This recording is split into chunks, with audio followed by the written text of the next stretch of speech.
Hey again, Friday fraud law review. Okay, we got New Jersey, my old home state, Gloucester County, that's South Jersey. I was Northwest Jersey. Okay, this is pretty pathetic.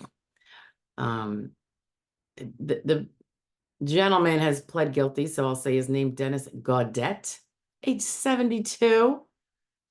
Shame, shame, shame. He pled guilty. This is down in Camden Federal Court.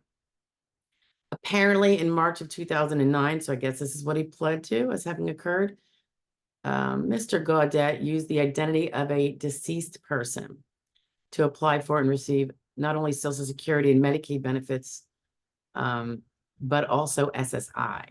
So so for 14 years, he collected over 43,000 in Social Security retirement income benefits. Okay.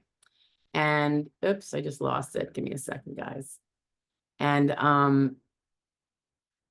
wow, over 85,000 in SSI. So, just as a little aside, we've got Social Security retirement, 43,000 over 14 years. Suggests to me that the deceased person had a very small Social Security retirement benefit. That's not very high. And it looks like the balance was then made up by SSI. You know how that is, guys. If you have SSD or SSR and it falls below the federal benefit rate for SSI and you don't have other income that would bring your income above that, you'll be eligible for SSI. So it looks like this individual, the deceased individual whose identification was stolen, I wonder if he voted as a dead person. Something tells me probably. Anyway, over 85,000 in SSI, for over 43,000 in Social Security retirement income benefits.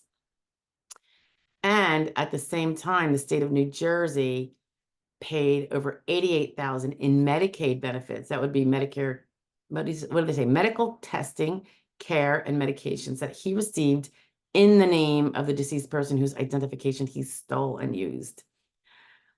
And of course, the criminalizing part on top of that is that he concealed and failed to disclose that he was ineligible for these government benefits because he was not, in fact, the deceased individual. And his actual age, income, and resources did not qualify him for these programs. So double whammy there.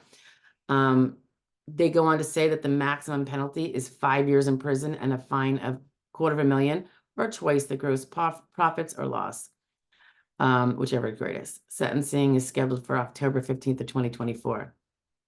And again, I say this again, you give them one count for doing something every year for 14 years. One count, that's pretty generous.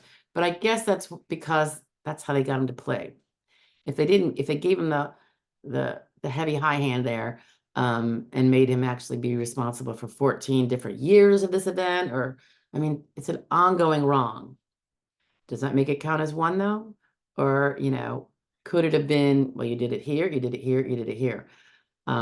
Presumably every time he had to certify something, that would be an additional, for sure, crime.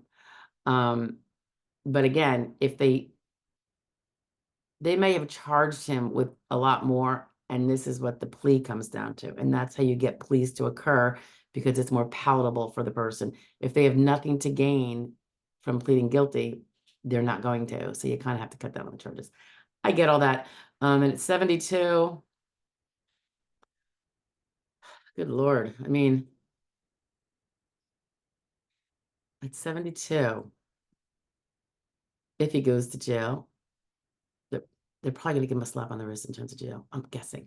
I really hope I see it on October 15th. I hope they report it. I don't know if they do. Anyway, if anybody sees it on October 15th, let me know. I'd be curious to see what they give to someone. Is it going to be probation?